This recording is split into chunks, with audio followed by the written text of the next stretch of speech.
నా పేరు దినేష్. నేను ఒక ప్రైవేట్ కంపెనీలో వర్క్ చేస్తున్నాను. నాకు ఎప్పుడు లేవున్నా ఏదైనా హాంటెడ్ ప్లేసెస్కి వెళ్ళటం చాలా ఇష్టం. అలా చాలా ప్లేసెస్కి వెళ్ళాను, కానీ ఎప్పుడు ఎక్సైట్మెంట్కి గురవ్వలేదు. ఈసారి నాకు 4 రోజులు హాలిడేస్ వచ్చాయి. ఎటు వెళ్ళాలో ఆలోచిస్తూ నెట్లో బాగా వెతికాను. ఆ ప్రయత్నంలో కనిపించిన ప్లేసే దుమస్ బీచ్. ఈ బీచ్ గుజరాత్లో ఉంది. దీని గురించి చాలా వీడియోస్, బ్లాగ్స్ ఉన్నాయి. నెట్లో చాలా రాసి ఉన్నాయి. ఎప్పుడు ఇవన్నీ చూసి వెళ్ళటం, ఏమీ ఎక్స్పీరియన్స్ చేయకుండా రావటం అనుకుని పడుకున్నాను. నెక్స్ట్ డే ఆఫీస్లో అందరూ అడగటమే, దినేష్ ఈసారి ఏ ప్లేస్కి వెళ్తున్నావు? 4 రోజులు హాలిడేస్ వచ్చాయి కదా. నాట్ యెట్ డిసైడెడ్ గైస్, కానీ గుజరాత్లో అని చెప్పబోతుండగా మా కలీగ్ సతీష్ దుమస్ బీచ్ అని మాత్రం చెప్పకు అన్నాడు. హే, ఎగ్జాక్ట్లీ సతీష్, అదే ప్లేస్కి వెళ్దామని అనుకుంటున్నా. ఆ ప్లేస్ నీకు తెలుసా? గుజరాత్లో మా కజిన్ వాళ్ళు ఉండేవాళ్ళు ఒకప్పుడు. వాళ్ళు చెప్పేవారు ఆ బీచ్ చాలా డేంజరస్. అక్కడ బరియల్ గ్రౌండ్ ఉంది. చనిపోయిన జాలేరు వాళ్ళను వాళ్ళ లాస్ట్ రైట్స్ అక్కడ చేస్తారు.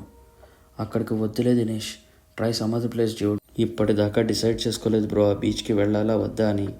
కానీ ఈ ప్లేస్ గురించి నువ్వు చెప్తుంటే తప్పకుండా వెళ్ళాలనిపిస్తుంది. Thanks man. నేను ఎంతో ఎక్సైట్మెంట్ ఫీల్ అయ్యి టికెట్స్ బుక్ చేసుకున్నాను. గుజరాత్కి వెళ్ళాను. ఆ రోజు కొంచెం రెస్ట్ తీసుకుని నైట్ 10కి డుమస్ బీచ్కి వెళ్ళాను. బీచ్ అంతా కామ్గా, చల్లటి గాలితో చాలా హాయిగా ఉంది. ఈ బీచ్ మొత్తం బ్లాక్ శాండ్తో కొత్తగా అనిపించింది. ఒక చోట కూర్చుని వచ్చే అలలను చూస్తున్నాను. చాలా టైం అయిపోయింది. చూసేసరికి రాత్రి 12:30 అయింది. ఈ బీచ్లో కూడా ఏం లేదు, ఏదో దయ్యం ఉంది అని అందరూ భయపెట్టేశారు. ఇంకా హోటల్కి పోదాం, ఈ టైంలో క్యాబ్ అయినా వస్తుందో రాదో అని అనుకున్నాను. సడన్గా చాలా గాలితో ఇసుక అంతా వచ్చి నా మీద పడింది. అప్పటిదాకా ఎంతో ప్రశాంతంగా ఉన్న అలలు ఒక్కసారిగా పెద్దవయ్యాయి. గాలి విపరీతంగా వేగంగా వీస్తోంది. చెప్పలేని శబ్దాలు నాకు చాలా భయాన్ని క్రియేట్ చేశాయి. అక్కడి నుండి వెళ్ళిపోతుంటే ఎవరో నా వెంటే వస్తున్నట్టు అనిపించింది. అరుపులు, కేకలు వినిపించాయి. ఇక వెనక్కి కూడా తిరిగి చూడకుండా పరిగెత్తాను. ఆ సమయంలో రోడ్ మీద ఎవరూ లేరు. రోడ్ కూడా చాలా నిర్మానుష్యంగా ఉంది. ఏదో నీడ నా వెంటే వస్తున్నట్టు అనిపించింది. భయంతో నేను పరిగెడుతున్నాను.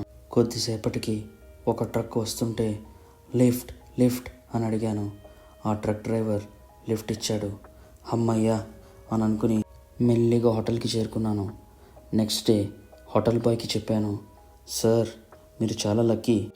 ఎవరైతే ఆ బీచ్కి వెళ్ళారో వాళ్ళు ప్రాణాలతో మిగలరు. వాళ్ళని ఆ దయ్యాలు బీచ్లో కలిపేస్తాయి. ఏంటి నువ్వు అనేది? అక్కడ ఒక్క దయ్యమే కదా ఉంది. సార్, అక్కడ చాలా ప్రేతాత్మలు ఉన్నాయి. లోకల్స్ అయిన మేమే ఆ బీచ్కి పగలు వెళ్ళటానికి భయపడతాం. అలా ఆ హోటల్ బాయ్ చెప్పగానే నాకు పిచ్చి టెన్షన్ వచ్చేసింది. వెంటనే హైదరాబాద్ వచ్చేసాను. మా కంటెంట్ మీకు నచ్చినట్టయితే please like, share and subscribe to our channel. Thank you.